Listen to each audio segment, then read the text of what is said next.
Postman और चुड़ैल।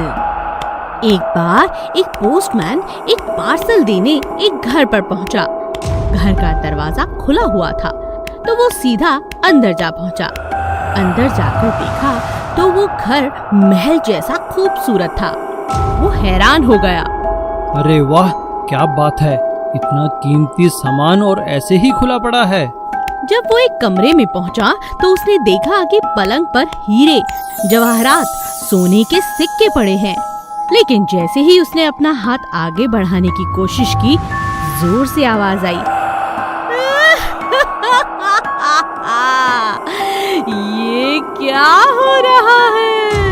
खबरदार, जो इनमें से किसी भी चीज को हाथ लगाया। ये सुनते ही वो बहुत डर गया। कौन है आप? और आप मुझे दिखाई क्यों नहीं दे रही हैं? मैं चुड़ैल हूँ, करोड़पति चुड़ैल। डाकिया भागने की कोशिश करता है। अरे रुक, कहाँ डर कर भागता है? रुक जा, मैं तुझे कुछ नहीं करूँगी, वादा करती हूँ। ये मेरी बेटी का घर है। कुछ साल पहले मेरी बेटी और दामाद इस घर में रहते थे। मेरी बेटी की सास बहुत ही ज्यादा बुरी थी, लेकिन जब भी वो पढ़ने बैठती थी तब उसकी सास उसे ढेर सारा काम दे दिया करती थी। फिर एक दिन मेरी बेटी टीवी पर एक प्रोग्राम देख रही थी। अरे, मैं तो ये प्रतियोगिता जीत सकती हूँ, पर कैसे? मैंने तो तैयारी भी नहीं की। लेकिन जैसे तैसे मेरी बेटी ने उस प्रतियोगिता के लिए बहुत मेहनत की, लेकिन उसकी सास से ये सब बर्दाश्त नहीं हो रहा था।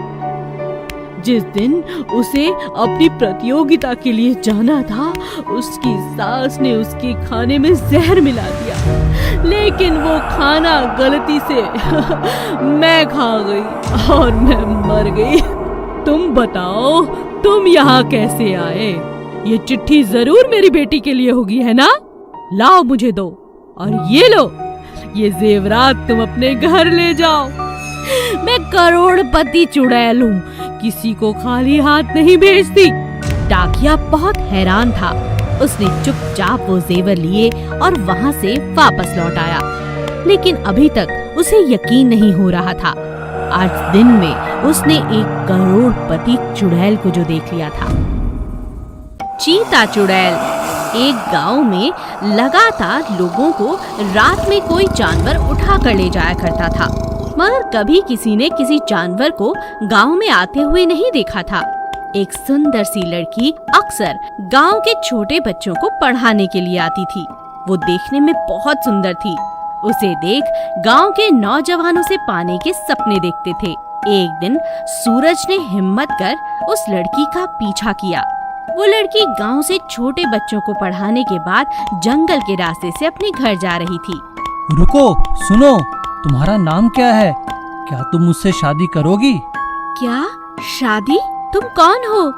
मेरा नाम सूरज है और मैं इसी गांव में रहता हूँ। मैं तुमसे शादी नहीं कर सकती। क्यों नहीं कर सकती? क्योंकि मैं चुड़ैल हूँ। अचानक वो लड़की चुड़ैल की तरह हंसने लगती है और उसका शरीर धीरे धीरे एक जानवर चीते जैसा बन जाता है और अचानक वो अपने नुकीले नाखूनों से सूरज पर हमला करती है। बचाओ, बचाओ, कोई मुझे इस चुड़ैल से बचाओ, बचाओ। सूरज किसी तरह अपनी जान बचाकर अपने घर आता है। उसे अपनी आंखों पर भरोसा नहीं था।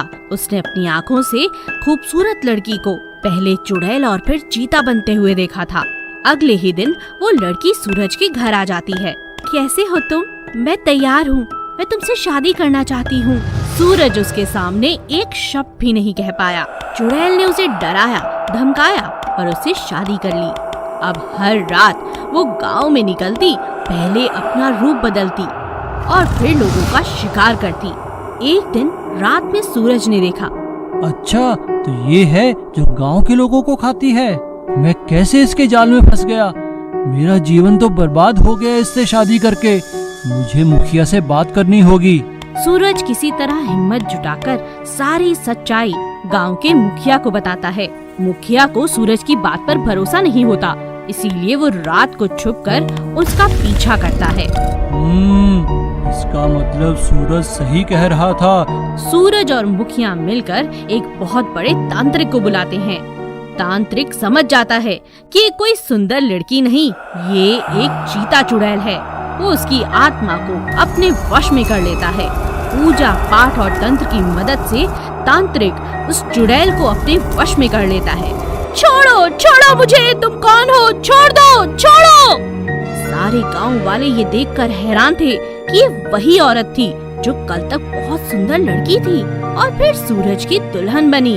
और अब ये और कोई नहीं, ये चीता चुड़ैल थी जो लोगों को मारकर खा जाया करती थी। तांत्रिक की मदद से पूरे गांव को उस चुड़ैल से छुटकारा मिला और सूरज की जिंदगी बच गई। नागिन चुड़ैल और बाज चुड़ैल। एक बार की बात है, नागिन राज की महारानी और बाज राज की महारानी की मौत हो गई और दोनों ही महारानियां अपने देशों से गिरकर धरती पर आ गिरी। वो धरती पर चुड़ैलें बनकर घूमने लगी। नागिन चुड़ैल पहले आ गिरी थी, जिसकी वजह से उसने अपने रहने के लिए एक पीपल का पेड़ चुन लिया और कुछ ही देर बाद बाज चुड़ैल भी गिर गई, तो उसने भी अपने लिए वही पीपल का पेड़ ही चुना।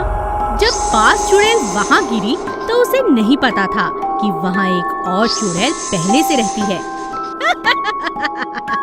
क्या कर रही हो तुम यहाँ? चली जाओ यहाँ से, ये मेरा पेड़ है, समझी? मैं क्यों जाऊँ? ये मेरा पेड़ है, तुम चली जाओ यहाँ से। मैं कहीं जाने वाली नहीं। ऐसा करते करते दोनों की आपस में खूब बहस शुरू हो गई और दोनों बहस करते करते उसी पेड़ पर सो गई। अगले दिन एक व्यापारी आकर उसी पीपल के पेड़ के नीचे सो गया। उसने अपना घोड़ा पास में खड़ा किया। जैसे ही दोनों चुड़ैलों ने उसे देखा तो दोनों अपना शिकार बनाने उसे नीचे आ पहुंची। मौका देखते ही बाज चुड़ैल उस आदमी के अंदर घुस गई और देखते ही देखते नागिन चुड़ैल भी गुस्से में आकर उसके घोड़े में घुस गई। अब क्या था, घोड़े के रूप में नागिन चुड़ैल अब गांव की तरफ भागी और उसके पीछे ही आदमी के रूप में नागिन चुड़ैल भी भागी। उन्हें देखकर गांव के सभी लोग डर गए। इतने में गांव के मुखिया जी वहां आ गए और वो उन दोनों को रोकने ही वाले थे कि नागिन चुड़ैल अपने असली रूप में आ गई और उसे देखकर बाज चुड़ैल भी अपने असली रूप में आ गई। बाज चुड़ैल मुखिया जी को अपने पंजों में जकड़कर पीपल के पेड़ पर ले गई।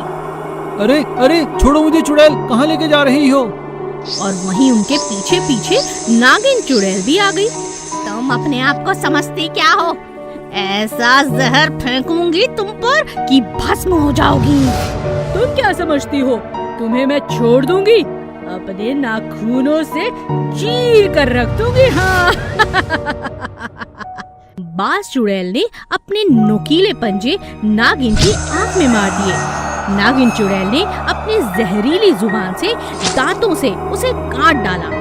दोनों में काफी घंटों तक लड़ाई चलती रही और वो दोनों बुरी तरह से जख्मी होकर नीचे गिर पड़ी। उतने में ही मौका पाते ही मुखिया जी वहाँ से गांव की ओर भागे। अरे चलो मेरे साथ, वो दोनों वहाँ जख्मी पड़ी होंगी, उन्हें चलकर आग लगा देते हैं। लेकिन जब वो गांव वालों के साथ वापस आए तो उन सब ने मिलकर उन दोनों को वहीं आग लगा दी और उन्हें मुक्ति दे दी। और उसके बाद फिर कभी भी उस गांव में किसी चुड़ैल का साया नहीं पड़ा। वायरस चुड़ैल। एक गांव से आगे एक जंगल था जिससे पहाड़ों का रास्ता निकलता था। वहाँ दूर जाकर एक कुटिया में एक चुड़ैल रहा करती थी जो कई सालों से वहाँ पर तपस्या कर रही थी और अपनी चुड़ैल देवी को याद कर रही थी। उसका इतना प्रकोप था कि कोई भी चुड़ैल उससे कुछ भी मांगती तो उसे अपनी तपस्या का फल जरूर मिलता। वो चुड़ैल भी अपनी आँखों से पानी की जगह खून बहाती जा रही थी। उसकी ये तपस्या देखकर डायन चुड़ैल प्रकट होती हैं। क्या चाहती हो तुम मेरी बच्ची? इतना कष्ट खुद को मत दो। बताओ क्या चाहिए तुम्हें? मुझे इस मानव जाति पर अपना प्रकोप डालना है। अब मुझे कुछ भयानक करना है। तुम्हें मैं एक वायरस देती हूँ जिसके प्रकोप से तुम अपने हिसाब से जो चाहो वो करना और अपनी इच्छाएं पूरी करना। इतना कहकर डायन वहाँ से चली गई। चुड़ैल खुशी खुशी जोर जोर से हंसने लगी, साथ ही वायरस को भी प्रकट कर लिया। मेरा प्रिय वायरस, जा इस पूरी दुनिया को तबाह कर दे। चुड़ैल उन जगहों पर जाती जहां मांस बेचने की दुकानें थीं। अब जिन लोगों ने भी वहां से मांस लिया था और खाया था, अब उनके अंदर एक भयानक वायरस प्रवेश कर चुका था। और उसके बाद जिन जिन लोगों ने एक दूसरे से संपर्क किया, उनके मुंह और छूने से वायरस जाने लगा। जहाँ भी कोई बीमार मनुष्य होता, उसी बीमारी से दूसरों को भी ये बीमारी लग जाती। कितने ही लोग मरने लगे और चुड़ैल की मर्जी के मुताबिक वायरस सिर्फ गांव या शहर ही नहीं बल्कि देश विदेश में फैलता चला गया। ये इंसान बहुत दुष्ट है, इन्हें तो मजा चखाकर मुझे मजा आ गया। सभी राज्य के लोग और राजा एक सभा बुलानी पड़ी और सभी ने स्वच्छता पर पूरा काम किया। घर घर तक जानकारी पहुंचाई गई कि हर कोई हाथ मुंह अच्छी तरह धोए। सभी लोगों ने दिए हुए निर्देशों का पालन किया। कुछ महीनों तक लोग घर से बाहर तक नहीं निकले और धीरे धीरे चुड़ैल का प्रकोप कम होने लगा। यही बात मैं इन्हें समझाना चाहती थी। अब ये समझ चुके हैं, साफ सुथरे रहते हैं। अब मुझे यहाँ से चले जाना चाहिए।